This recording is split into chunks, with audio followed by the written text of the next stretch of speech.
नमस्कार, जनवार्तामध्ये आपल्या सगळ्यांचं स्वागत। सर्वप्रथम पाहूया ठळक बातम्या।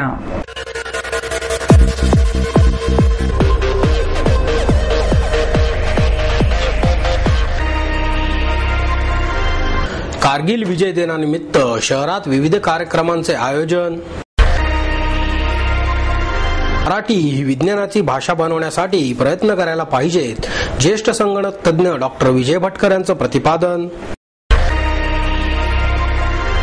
कॅम्प भागातील सेंट विन्सेंट हायस्कूलमधील मनमानी प्रवेशाविरुद्ध पालकांचे आंदोलन। प्रादेशिकता आणि प्रांतवादामुळे अनेक कला काळाच्या ओघात लोप पावत आहेत, समीक्षक अरुण खोपकर यांची खंत।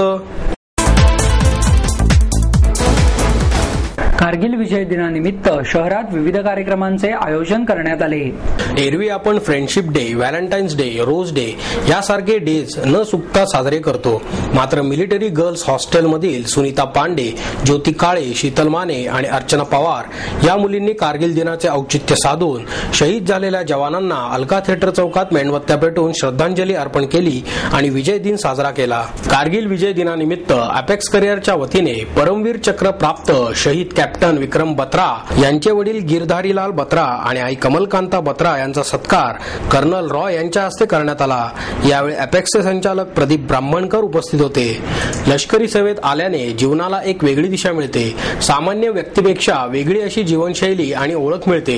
परंतु लष्करी सेवेत येण्याची इच्छा असलेल्या तरुणांमध्ये स्वयंशिस्त, समाजाबद्दल आत्मीयता आणि सर्व धर्म सहिष्णुता हे 3 गुण असणे आवश्यक असल्याचे प्रतिपादन वीरचक्र प्राप्त कर्नल ललित रॉय यांनी केले। तसेच यावेळी बोलताना रॉय म्हणाले, सर्व लोकांच्या नजरा आपल्याकडे असताना आपण सर्वजण सर्व प्रकारची शिस्त पाळतो, मात्र सार्वजनिक जीवनात वावरताना आपण स्वयंशिस्त कशी पाळतो हे फक्त लष्करात नाही तर सामान्य माणसाच्या जीवनातही महत्त्वाचे आहे। याबरोबरच सहिष्णुता हा गुण सर्वाधिक महत्त्वाचा आहे असेही त्यांनी सांगितले।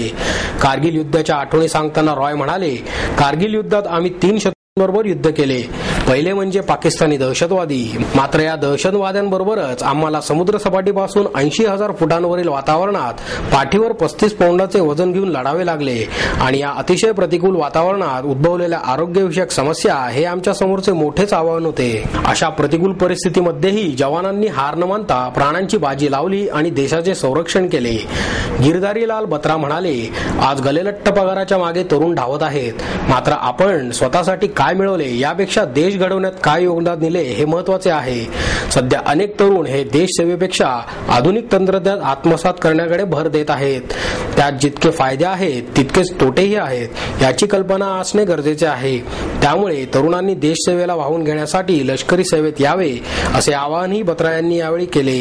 कार्यक्रमाचे प्रास्ताविक प्रदीप ब्राह्मणकर यांनी केले, सूत्रसंचालन अक्षय कुलकर्णी यांनी केले, तर ऋषिकेश आपटे यांनी आभार मानले। मराठी ही विज्ञानाची भाषा बनवण्यासाठी प्रयत्न करायला हवेत असे प्रतिपादन ज्येष्ठ संगणक तज्ञ डॉक्टर विजय भटकर यांनी केले। महाराष्ट्र साहित्य परिषदेच्या वतीने भौतिकशास्त्राचे शास्त्रज्ञ गोरा परांजपे यांच्या स्मृती प्रित्यर्थ देण्यात येणारा कैलासवासी गोरा परांजपे पुरस्कार संगणक तज्ञ डॉक्टर दीपक शिकारपूर यांना डॉक्टर भटकर यांच्या हस्ते देण्यात आला। या प्रसंगी मसापाचे उपाध्यक्ष व्यवस्थापन शास्त्र तज्ञ डॉक्टर प्र.ची शेजवलकर, कार्याध्यक्ष डॉक्टर माधवी वैद्य, प्रमुख कार्यवाह प्राध्यापक मिलिंद जोशी, कोषाध्यक्ष सुनील महाजन आदी मान्यवर उपस्थित होते। यावेळी डॉक्टर भटकर म्हणाले, माहिती तंत्रज्ञानाची क्रांती ही मानवी उत्क्रांतीतील दिशा बदलणारी अभिनव क्रांती आहे। महासंगणक तयार करताना एकाच वेळी इंग्रजी आणि भारतीय भाषा वापरता येतील असा फोनेटिक कीबोर्ड आम्ही तयार केला। इंटरनेटवर मराठी भाषेतून खूप कमी साहित्य उपलब्ध आहे। जास्तीत जास्त साहित्य, नवे शोध ई आवृत्तीच्या रूपात प्रसिद्ध करून ते सर्वांपर्यंत पोहोचवण्यासाठी महाराष्ट्र साहित्य परिषदेने पुढाकार घ्यावा असेही त्यांनी सांगितले। डॉक्टर शिकारपूर म्हणाले, मराठी फक्त मातृभाषा न राहता ज्ञानभाषा व्हायला हवी। ई शिक्षण, आभासी शिक्षक तयार करून मराठी साक्षरता वाढवण्यासाठी प्रयत्न करता येतील। मोबाईल आणि संगणकावरील गेम मराठीतून आले तर मुले आनंदाने मराठीकडे आकर्षित होतील असेही त्यांनी यावेळी नमूद केले। कामिका एकादशी निमित्त पंतसचिव स्काउट क्रीडांगणावर पालखी सोहळ्याचे आयोजन करण्यात आले. आषाढी एकादशीच्या 15 दिवसांनंतर कामिका एकादशी येते. या दिवशी आषाढी एकादशीला गेलेल्या पालख्या पंढरपुराहून परत आपापल्या गावी पोहोचतात. तो दिवस कामिका एकादशी म्हणून साजरा करण्यात येतो. याचेच औचित्य साधून सदाशिव पेठेतील स्काउट ग्राउंडवरील शिवाजी कुलाच्या कप, बुलबुल, स्काउट आणि गाईडच्या विद्यार्थ्यांनी पालखीचे आयोजन केले. वारकरी ज्याप्रमाणे पंढरपूरला पालख्या घेऊन जाताना विठुनामाच्या आणि ज्ञानोबा तुकोबांच्या गजरात तल्लीन होऊन जातात, त्याचप्रमाणे ही लहान मुले भक्तिसागरात नाहून निघाली. या पालखी सोहळ्यात लहान लहान मुले वारकऱ्यांच्या वेशात अवतरली होती. त्यांनी वारकऱ्यांप्रमाणेच डोक्यावर टोपी, झब्बा, कुर्ता, चेहऱ्यावर गंध, बुक्का, डोक्यावर तुळशी वृंदावन, गळ्यात टाळ आदी पारंपरिक पेहराव परिधान केला होता. मैदानाला फेरी मारून खजिनावीर विठ्ठल मंदिरात या पालखीने जाऊन दर्शन घेतले आणि पालखीच्या वतीने या मंदिरात नारळ देण्यात आला. यावेळी या मुलांनी झाडे लावा, झाडे जगवा, प्लास्टिक पिशवीचा वापर टाळावा यासाठी मुलांच्या वतीने नागरिकांना कागदी पिशव्या भेट म्हणून देण्यात आल्या. या पालखीचे आयोजन गेल्या 10 वर्षांपासून करण्यात येत आहे. कुलाच्या कुलमुख्य धनश्री कुंटे, सहाय्यक कुलमुख्य ओमकार धायगुडे, सहाय्यक चिटणीस निखिल चिंचकर, पूजा मेहता, वर्षा सुर्वे, शारदा देव आदींनी या पालखीचे आयोजन केले.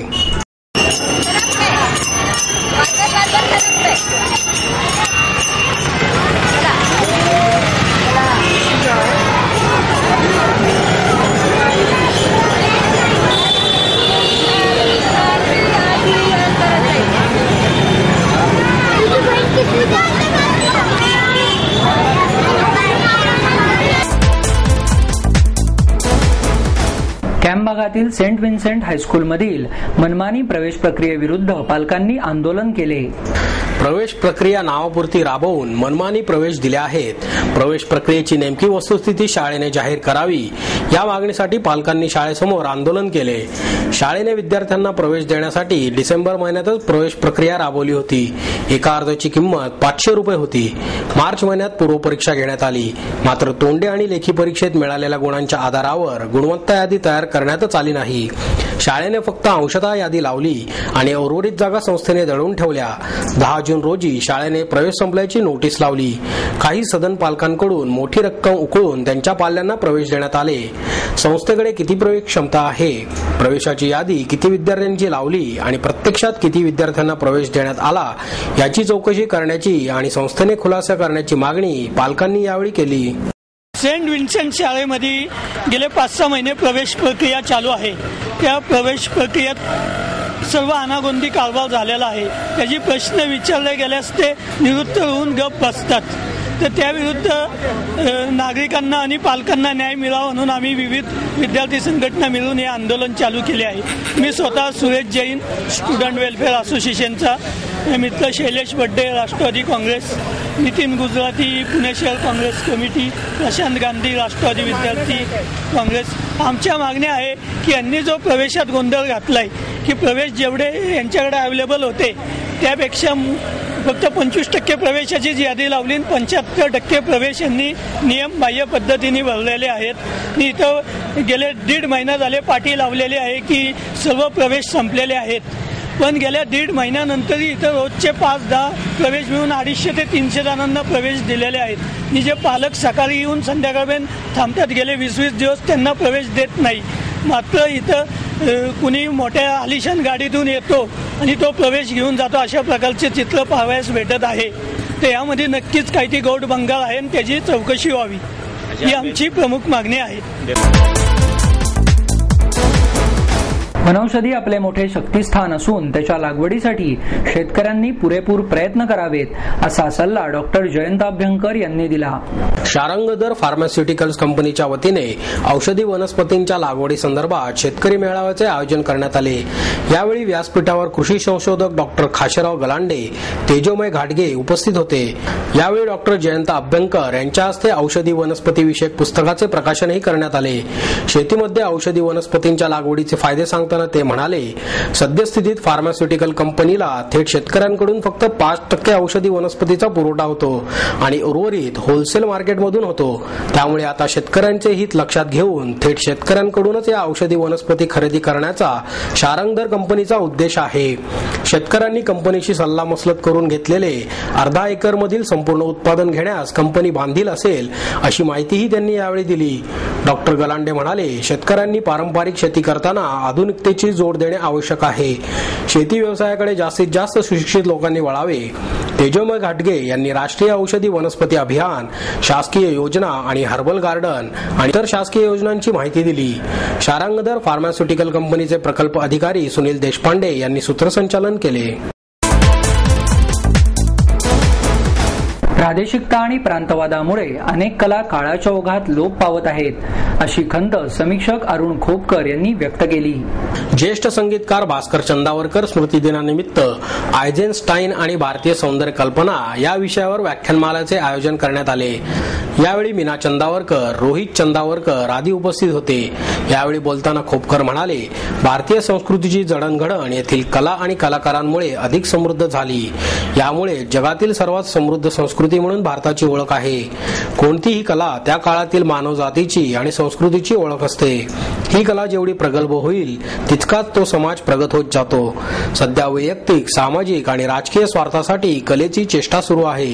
स्वार्थी राजकीय परिस्थितीमुळे कला आणि कलाकारांचा केवळ मनोरंजन आणि उपभोगाची वस्तू म्हणूनच वापर होत आहे.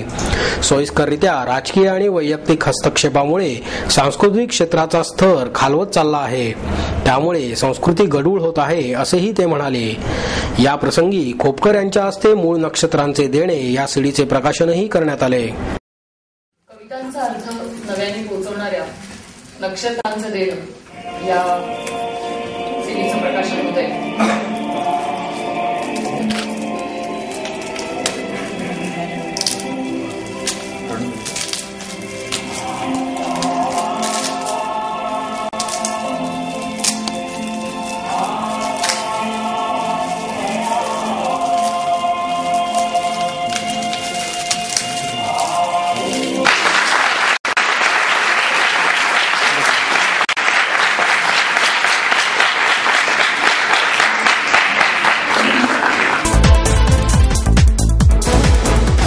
अखिल मसोबा उत्सव समिती मंडई ट्रस्टच्या वतीने आयोजित मसोबा उत्सवाचे उद्घाटन माजी आमदार वसंत थोरात यांच्या हस्ते करण्यात आले. या प्रसंगी अखिल मंडई गणेशोत्सव मंडळाचे अध्यक्ष अण्णा थोरात, उद्योजक पोपटलाल ओस्तवाल, माजी नगरसेवक गोपाळ तिवारी, बाळासाहेब बोडके, अभिनेत्री दीप्ती देवी, बाल कलाकार अथर्व कर्वे, ज्येष्ठ गायक कल्याण गायकवाड, ट्रस्टचे विश्वस्त राहुल सूर्यवंशी आदी मान्यवर उपस्थित होते.